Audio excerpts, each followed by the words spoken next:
Olá, olá, tudo bem? Aquela frase é bom dia, boa noite, boa madrugada.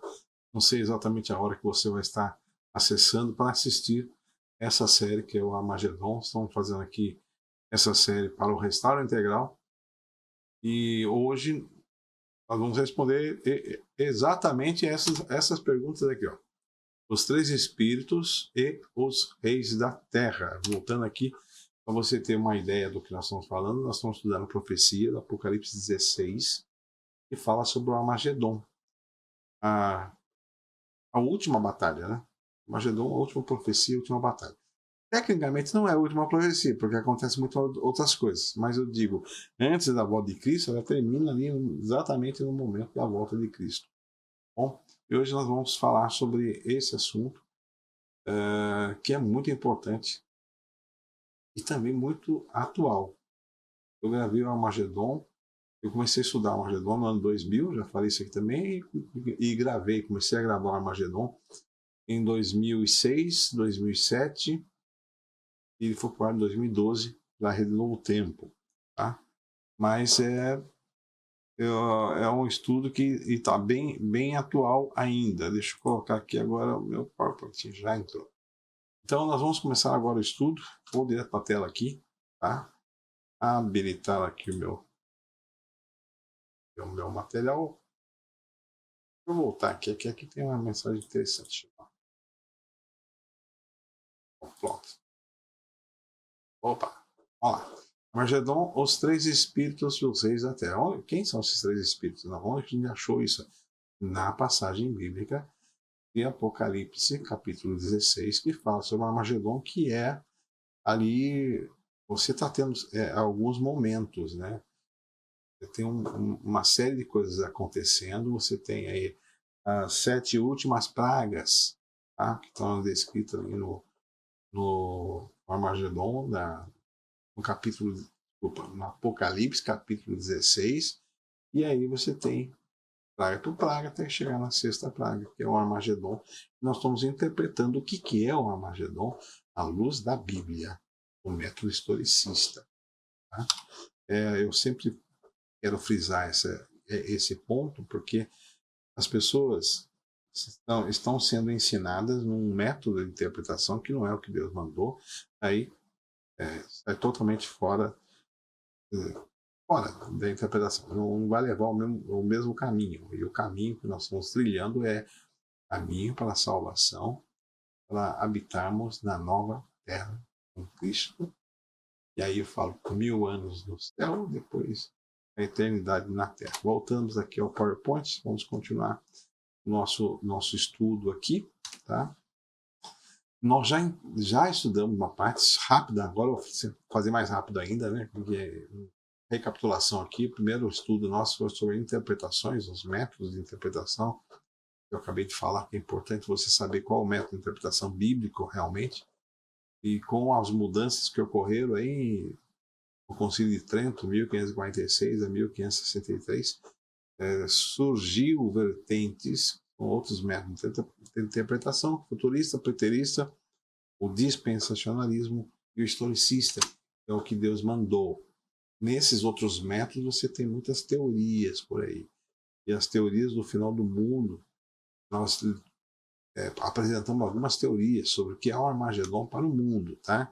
Sendo que a teoria que nos traz mais preocupação é essa em relação ao arrebatamento secreto, porque acaba levando a humanidade a achar que tem uma segunda chance, tem um tempo de preparo por causa da interpretação, da maneira de interpretar, tirando totalmente fora do contexto bíblico e realmente do que é a profecia. Aí nós vamos estudar sobre esse detalhe, né? Eles congregaram num lugar que em hebraico se chama Armagedon, que chamou atenção. Por que é hebraico, né? Existe um lugar chamado Armagedon e nós descobrimos que existe um local chamado Armagedon.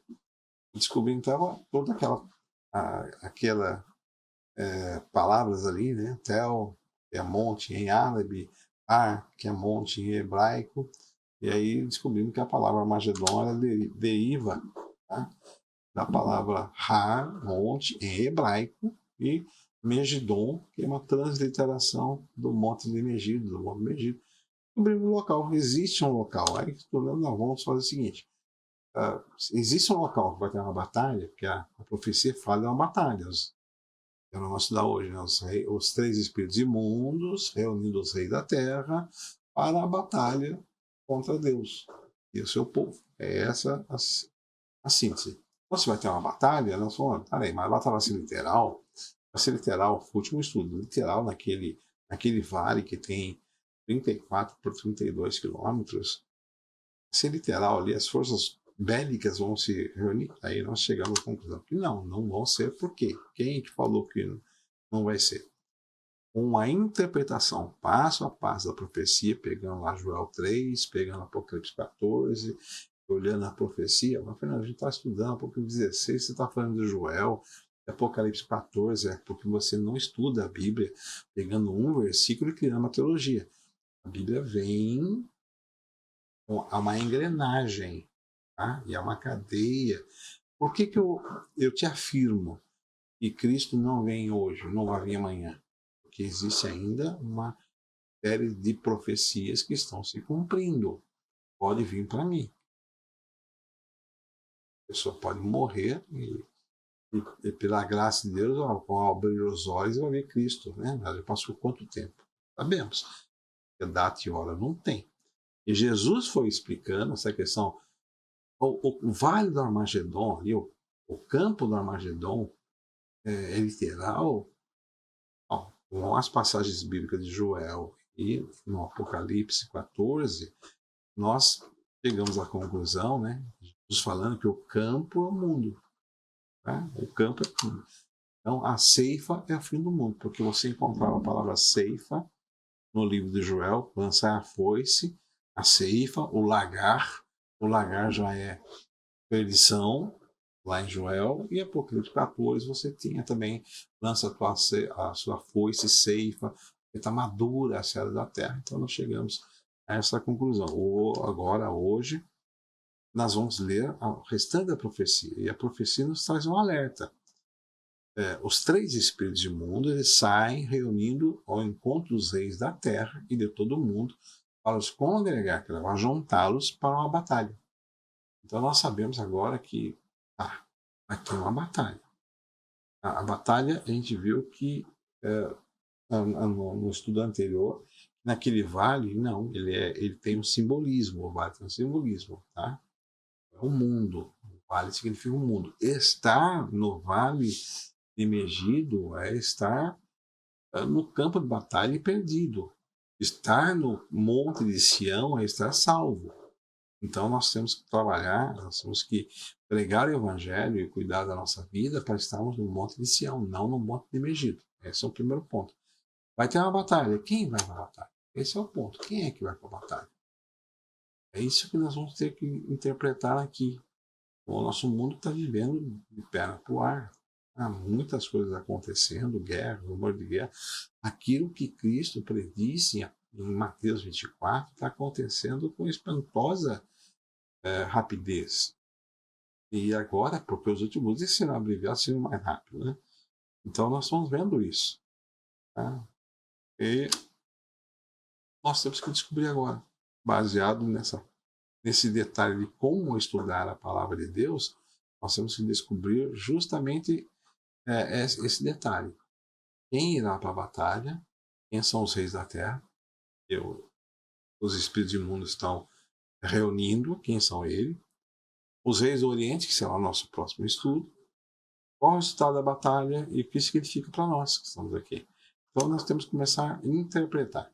Primeiro, quem que está promovendo a batalha? Nós já vimos que quem está promovendo a batalha, tá? Apocalipse nos fala aqui, 16:13, da boca do dragão, da boca da besta e do falso profeta, saíram 3 espíritos imundos, tá?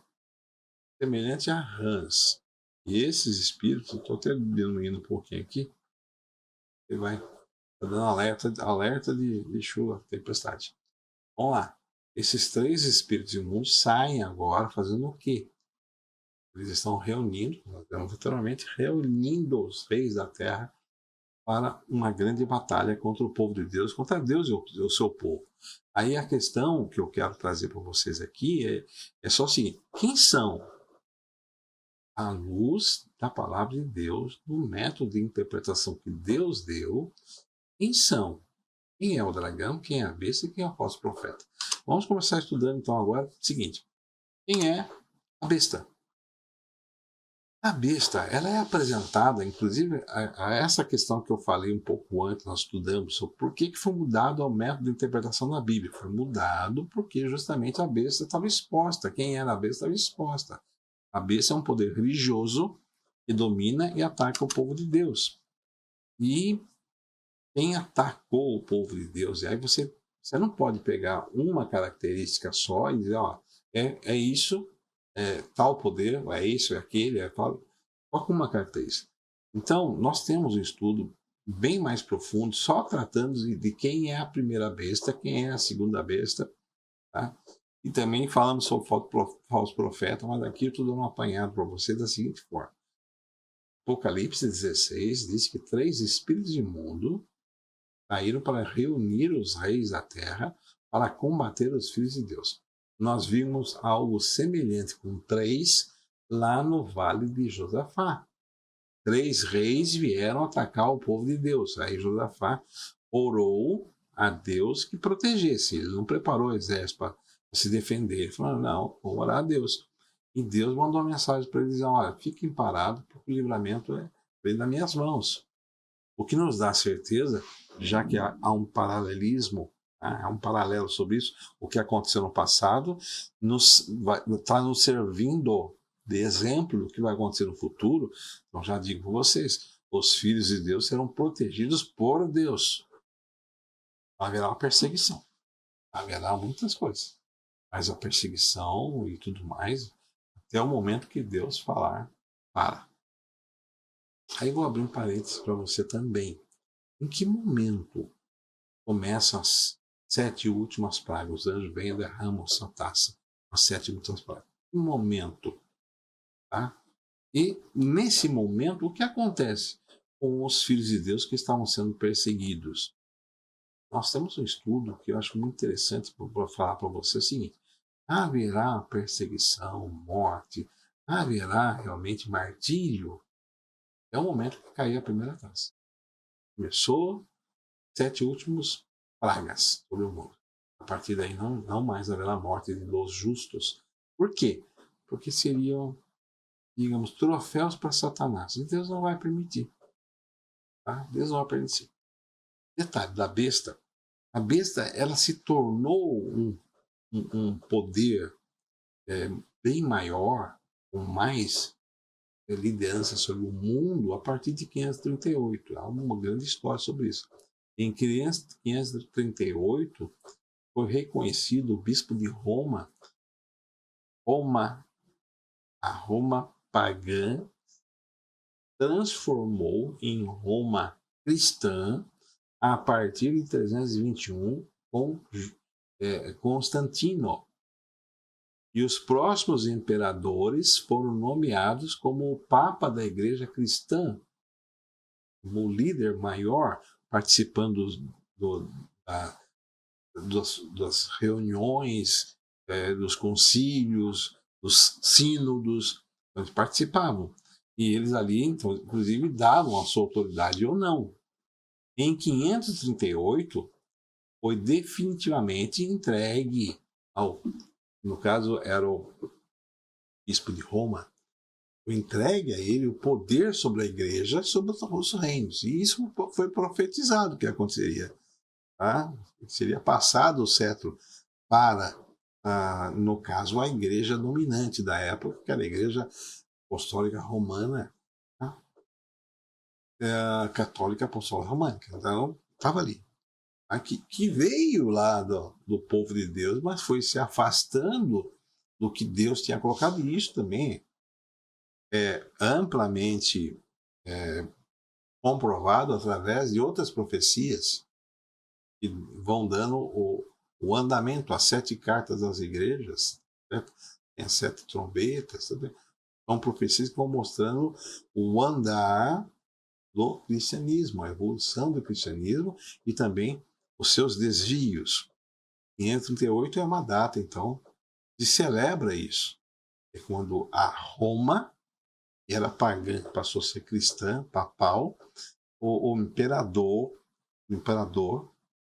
entrega o poder da dominância sobre a religião e o reino religiosamente falando e também politicamente falando, tá? Ele não deixou de ser imperador, ele entregou, falou, não, agora parte, religião é com vocês, tá aqui. Tá? E aí então o Papa passa a ser a figura principal comandando a igreja e também interferindo no Estado, interferindo nas decisões do Império Romano ali. Tá? 538, marca essa data. Aí o que acontece? Tu lembra que lá em Apocalipse 12, nós temos a mulher fugiu para... Quem era a mulher? A igreja. Fugiu para o deserto, onde já tinha lugar preparado por Deus para que ali fosse alimentada durante 1260 dias. Há mais de uma vez que se cita a palavra de Deus em profecias 1260 dias. O que foi combatido lá atrás, na mudança da maneira de interpretar, que foi muito combatido, foi essa questão, inclusive, de ser marcado um dia te dei por um ano. Porque em profecia, um dia te dei por um ano. E há várias citações bíblicas falando sobre Deus. Um dia equivale, em profecia, a um ano. Então aqui você tem durante 1260 dias, são 1260 anos. E essa contagem de tempo, um dia por um ano, ela desmascarava muito a igreja. Aparecia muito a igreja. Tá? E aí eles tomaram a decisão de combater e mudar essa forma de interpretação, e isso passou a ser literal. Não leva a lugar nenhum. Não leva exatamente a eventos que, se você falar isso aqui, não leva. Há discordância de datas e tudo mais. Mas nós temos aqui 1260 dias, 1260 anos. Nós começamos quando? Começamos em 538. E vi uma das suas cabeças como ferida de morte. Apocalipse 3, versículo 3, que apresenta a besta que veio do mar. Onde existia muita gente, onde existia a população. Tá? E aí ela foi ferida de morte. Por que ela foi ferida de morte? Então vamos estudar aqui. Começou em 538, então, o seu império, quando Justiniano passa o cetro para o bispo de Roma. Tá?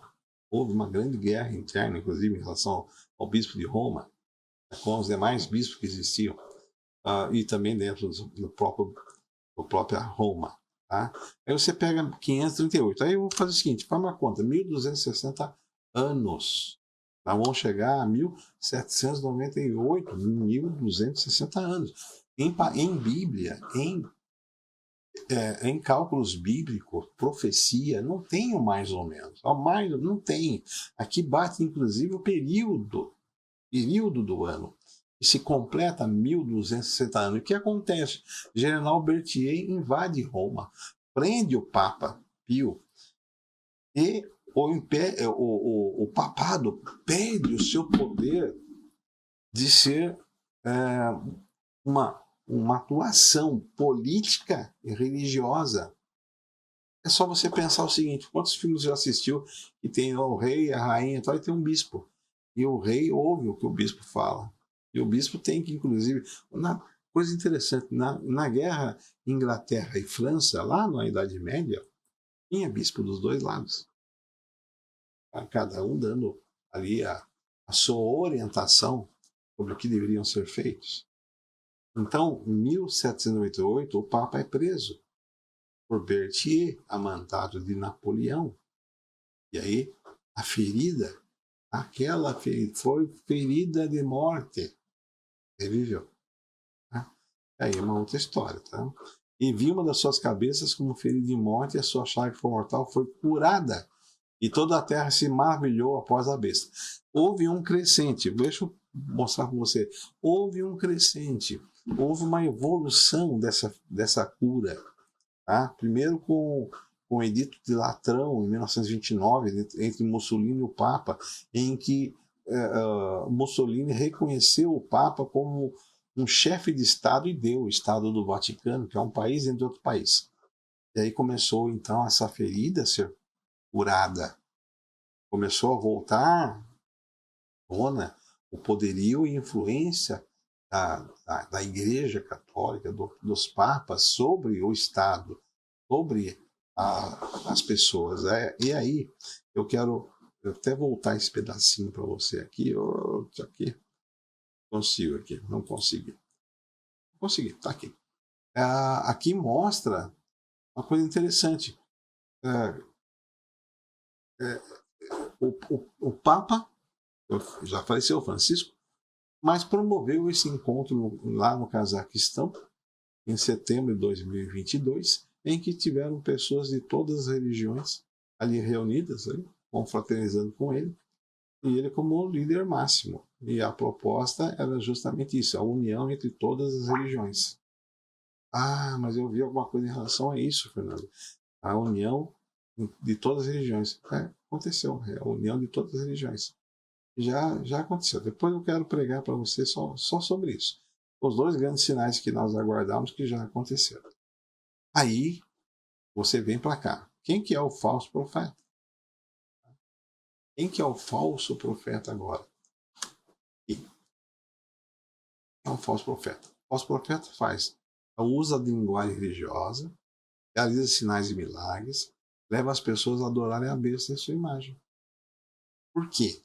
Porque eu vou dizer para você o seguinte: quando o movimento protestante iniciou, era para resgatar o que a Bíblia falava e não o que o clero dizia. E começou um grande movimento. Mas você lembra que nós estudamos aqui que houve um desvio? Francisco Ribeira,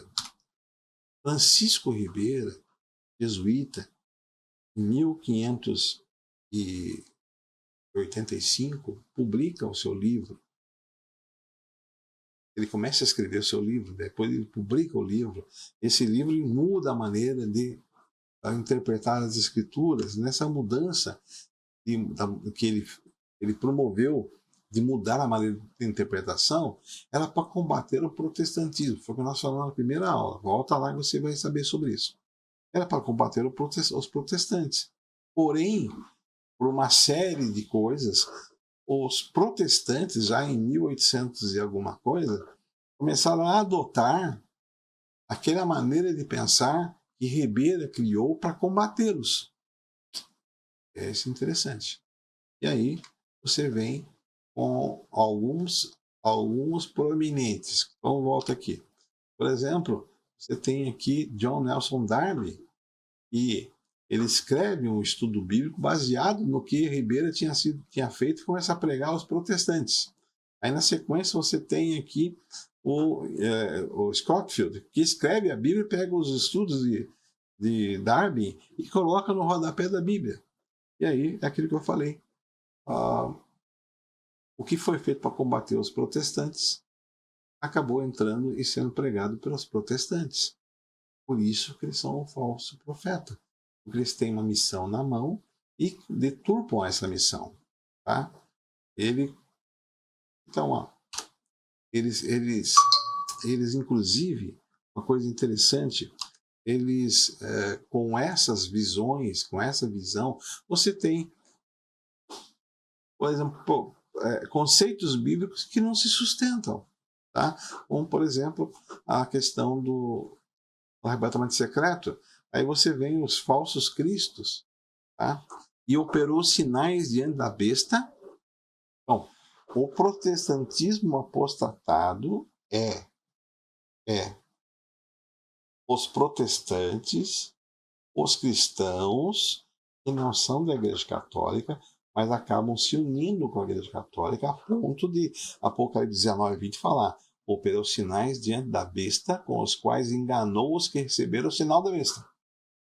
Essa questão do sinal da besta é muito importante. E aqui você tem essa divulgação enorme de religiões se diziam protestantes, mas agora são irmãos.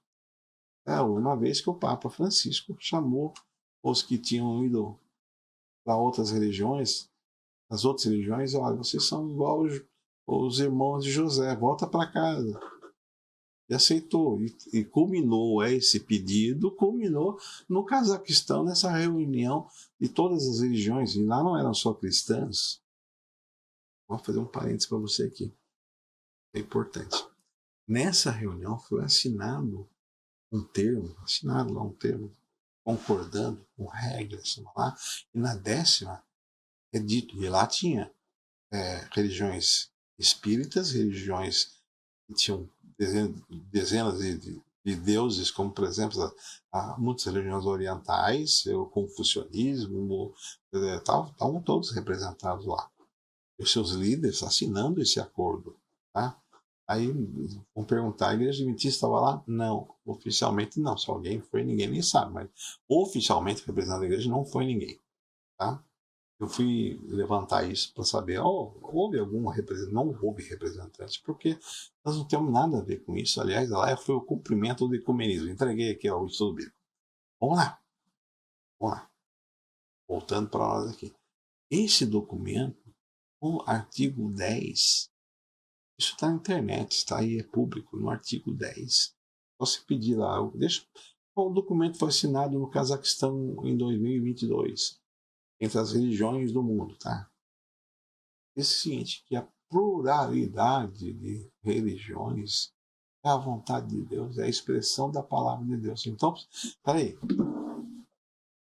Deus que chamou a atenção do povo dele porque se unia ao paganismo, que cultuavam outros deuses, agora é a vontade de Deus que os cristãos se unam com religiões que tem no Oriente.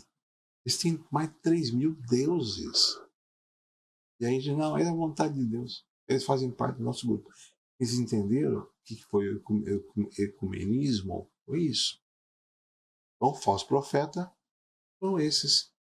E aceitaram a besta aqui identificada com o poder romano, aceitaram a besta como seu líder. Né? Então, estão se unindo. E estão se unindo cada vez mais.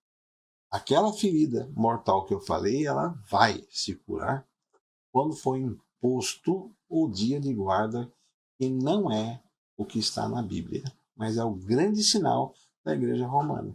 Já está fácil, porque a maioria dos crentes aguardam um dia que não é o de Deus. Eles aceitaram isso como sendo a sua festividade. Há um grande problema. Aqueles que dizem que não, a lei acabou, há um grande problema em relação a isso. Agora, quem é o dragão? Então tá, nós temos a besta, o falso profeta e o dragão. Tá? Invertido a draga. Tá?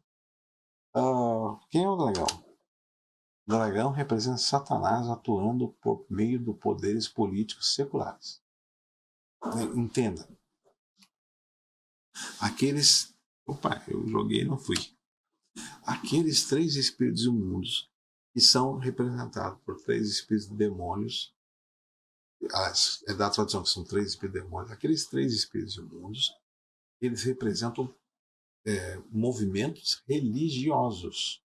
E Satanás usa de instrumentos humanos para fazer as suas ações. Algumas não. Tá? Então, Satanás tem isso aqui. Apocalipse 12, versículo 9 diz: o grande dragão foi lançado fora, a antiga serpente chamada Diabo, Satanás. Então, nós já temos a identidade. Quem é o dragão? É o próprio Satanás. Por que o dragão aparece em Apocalipse 16? Porque Apocalipse 16, 13 mostra que o dragão ele fala, ele emite influência, ele coopera com a besta, o falso profeta, dá suporte político, fornece força coercitiva, ou seja, força. Apocalipse 13. Apocalipse 13 nos mostra claramente ali o dragão, Satanás está agindo com esses 2 poderes. As bestas, a besta, são 2 bestas. A besta religiosa e a segunda besta é um poder civil, militar e econômico. Ele, através da força, ele vai fazer com que as pessoas recebam a sua marca. E a sua marca qual que é? Um dia que não é o dia da Bíblia. É o sábado versus domingo. Tá? sustentam o engano religioso com poder estatal. Ou seja, o dragão representa o braço político secular da tríade do engano. Vocês entenderam? Então, esse é o detalhe. Vamos lá. E quem que é? Alex Stop, minha secretária eletrônica. Quem é a tríade do engano? Nós temos o dragão, a besta e o falso profeta. E nós temos o Pai, o Filho e o Espírito Santo, que é a trindade de Deus.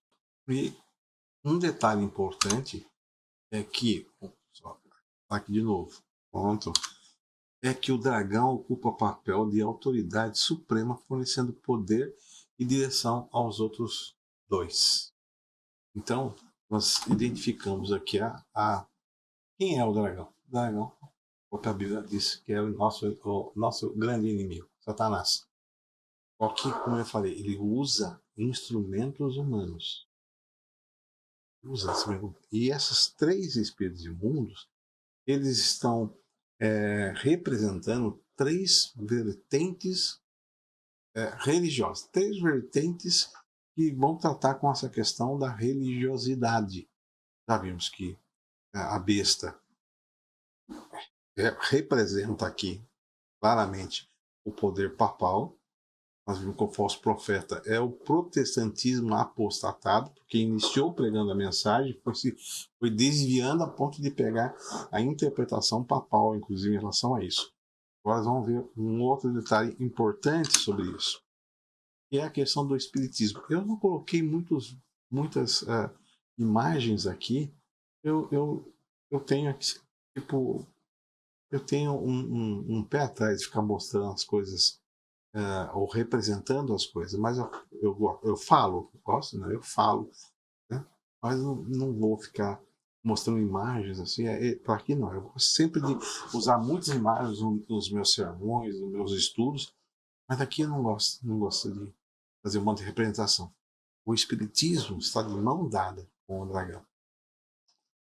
Puxa, Fernando, tem tanta gente. Bom, primeiro ponto importante. Deus tem pessoas em todos os lugares. Em todos os lugares.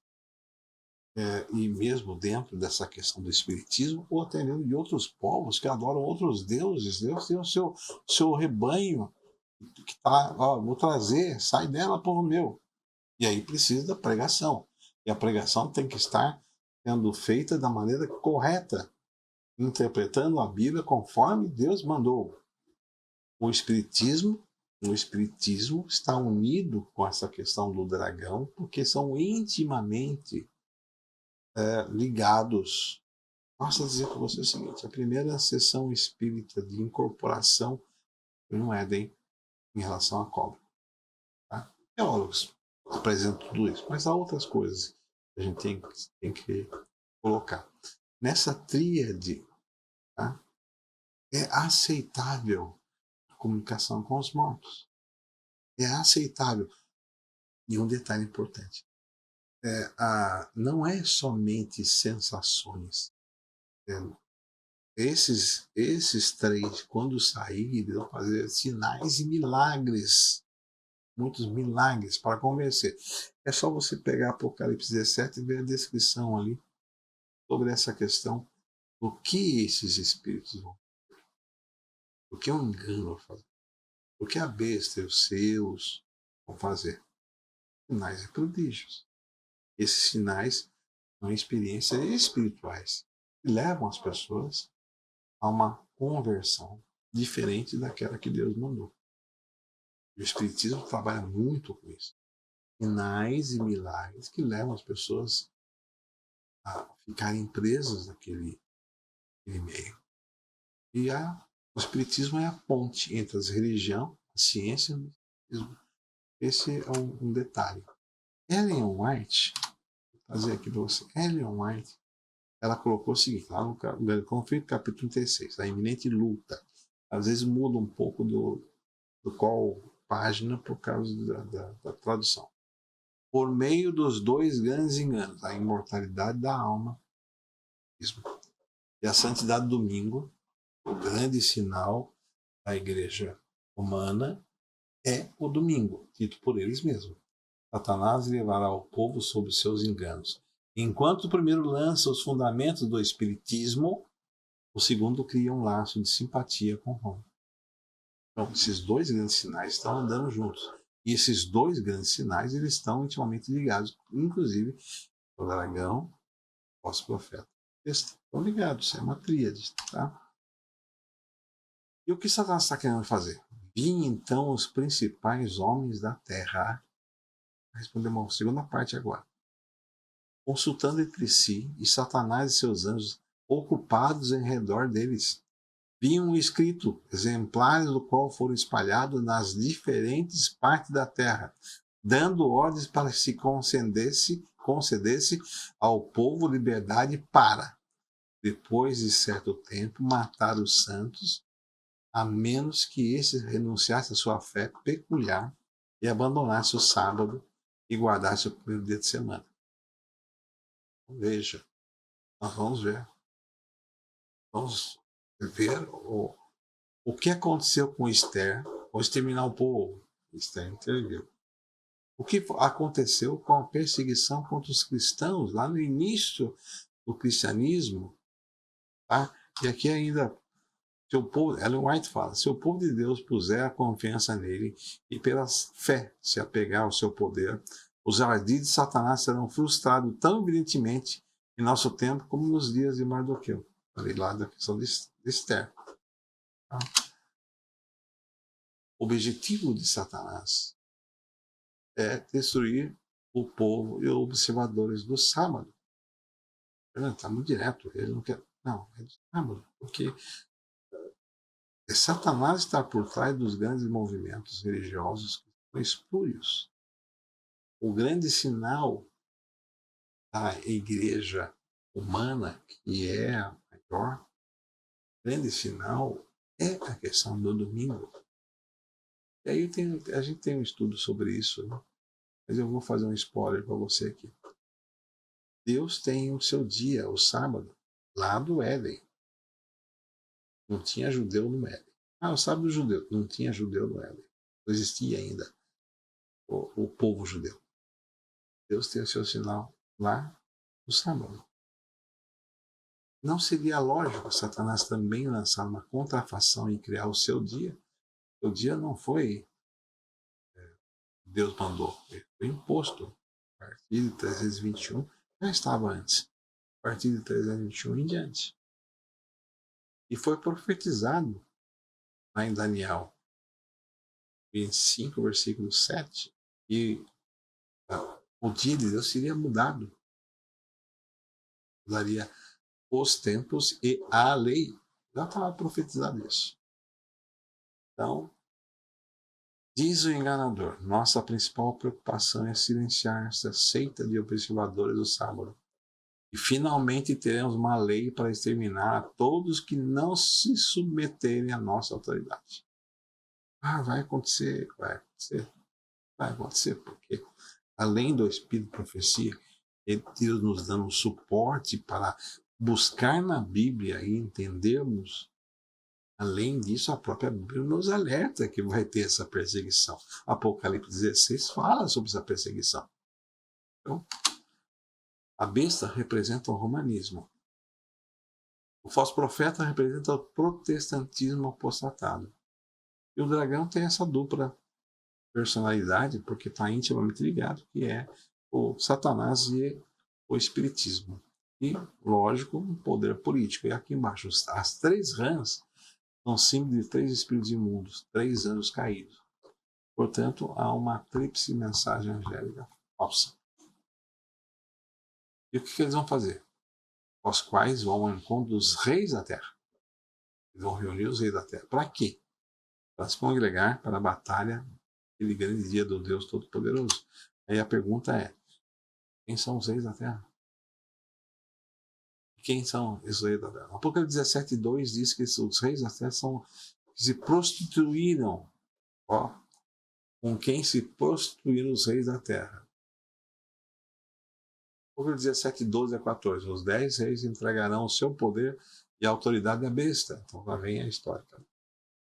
Apocalipse 18:3, os reis da terra se embebedaram com o vinho da sua prostituição, quer dizer, vão aceitar e vão ir. Apocalipse 19:19, olha aqui. E a besta e os reis da terra com seus exércitos reunidos. Aqueles 3 espíritos estão reunindo. Para quem? Para quem? Estão reunindo os reis da terra. Mas quem tanto é rei no mundo hoje? A Inglaterra tem, não é isso. Isso é a questão dos poderes. Esses reis da terra são os poderes. Bom, os líderes mundiais. Em Apocalipse 14 tem uma advertência pesada. Se alguém adorar a besta, a sua imagem, receberá marca na sua testa ou na sua mão, aí esse também vai estar perdido. Então, quem são os reis da terra? São aqueles que aceitaram a besta, a sua imagem, aqueles que trabalham a favor do mundo e vai dar o seu aval para o que diz besta, primeira vez do Apocalipse, que é o poder romano. Então, quem são os reis da terra? São todos aqueles que aceitarem a marca da besta.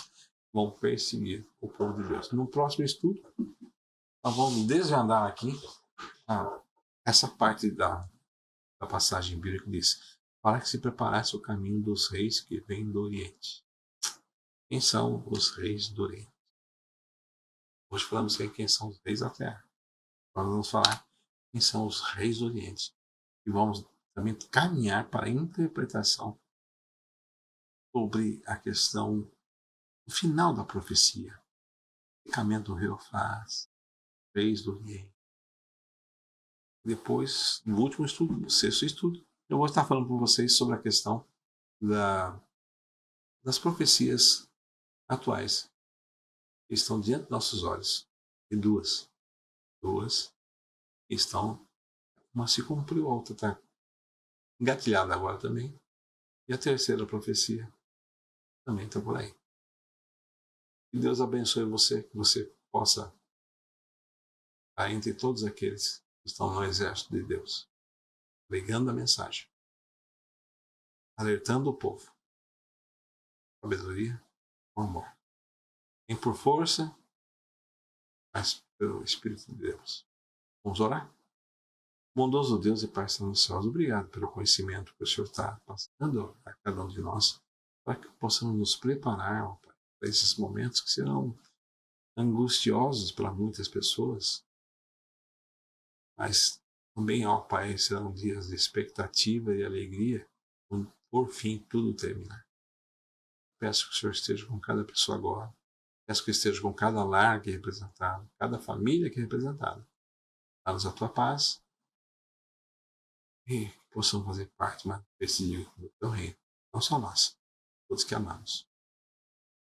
Em Jesus, amém. Então, até o próximo estudo com Armagedon, a última profecia.